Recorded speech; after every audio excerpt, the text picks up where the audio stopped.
जय माता दी। जय श्री हरि विष्णु। आप सभी को षठतिला एकादशी व्रत की हार्दिक शुभकामना।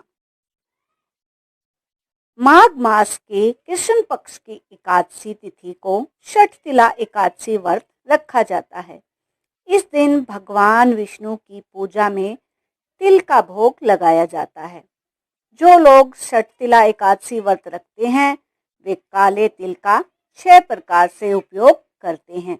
इस दिन काले तिल व काली गाय के दान का विशेष महत्व होता है। इस दिन भगवान विष्णु की विधिवत पूजा करनी है और षठतिला एकादशी व्रत का श्रवण करना है। किसी भी व्रत को रखने पर उसकी व्रत कथा का श्रवण जरूर करना चाहिए, तभी व्रत का पूरा फल प्राप्त होता है। आइए जानते हैं षठतिला एकादशी व्रत कथा के बारे में। पौराणिक कथाओं के अनुसार एक बार नारद जी ने भगवान विष्णु से षठतिला एकादशी की कथा और उसके महत्व के बारे में बताने का निवेदन किया। तब श्री हरि विष्णु ने उसको षठतिला एकादशी की कथा सुनाई, जिसमें इस व्रत के महत्व का पता चलता है। एक नगर में एक ब्राह्मणी थी जो विष्णु भगवान की भक्त थी। वह सभी व्रत नियम से करती थी। एक बार उसने लगातार 1 मास तक व्रत किया, जिससे वह कमजोर हो गई। व्रत के प्रभाव से शरीर शुद्ध हो गया।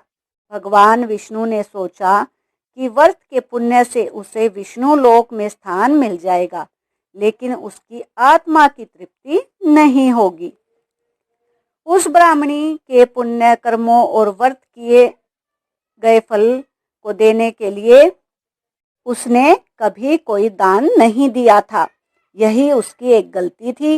वह व्रत तो करती थी, लेकिन कभी उसने कोई दान पुण्य नहीं किया। इस वजह से उसे विष्णु लोक में तृप्ति नहीं मिल पाती। भगवान विष्णु उसकी आत्मा की तृप्ति के लिए समय ही उसके घर भिक्षा मांगने पहुंच गए। उन्होंने उसके दरवाजे पर पहुंचकर आवाज लगाई और भिक्षा मांगी। उस ब्राह्मणी ने भगवान विष्णु को भिक्षा में मिट्टी का एक पिंड दिया। श्री हरि विष्णु वहां से उसे अपने लोक लेकर आ गए। मृत्यु के बाद वह ब्राह्मणी विष्णु लोक पहुंची। वहां पर उसे एक कुटिया और आम का एक पेड़ मिला। वह खाली कुटिया देखकर दुखी हो गई।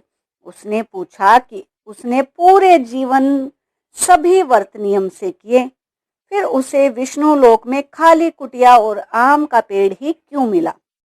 इस पर भगवान विष्णु ने कहा कि तुमने कभी भी किसी को कोई दान नहीं दिया, इसका दंड तुम्हें यहाँ मिला है। तब उसे अपनी गलती का एहसास हुआ।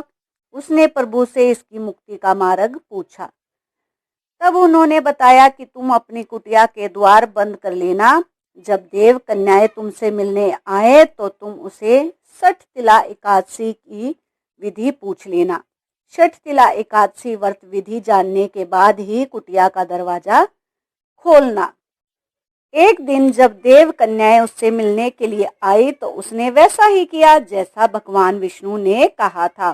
देव कन्याओं ने उसे षठतिला एकादशी व्रत के बारे में विस्तार से बताया।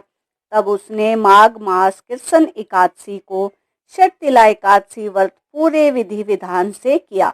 व्रत के प्रभाव से उसकी कुटिया धन धान्य से परिपूर्ण हो गई। षठतिला एकादशी व्रत के दिन तिल का दान करना चाहिए। इस दिन 6 प्रकार से तिलों का प्रयोग किया जाता है, इसलिए इसे षठतिला कहा जाता है। प्रथम प्रयोग, तिल को स्नान वाले जल में डालकर स्नान करें। पिसे हुए तिल के उपटन का प्रयोग करें। तिल से हवन करें। पीने वाले जल में तिल मिलाएं। भोजन में तिल मिलाएं और तिल का दान करें। इस प्रकार आप 6 प्रयोग कर सकते हैं इस एकादशी पे तिल के, इसीलिए इसका नाम षठतिला है। यह आपको आरोग्य सौभाग्य प्रदान करती है। इस प्रकार षठतिला एकादशी व्रत कथा समाप्त होती है। जय श्री हरि विष्णु। जय माता दी।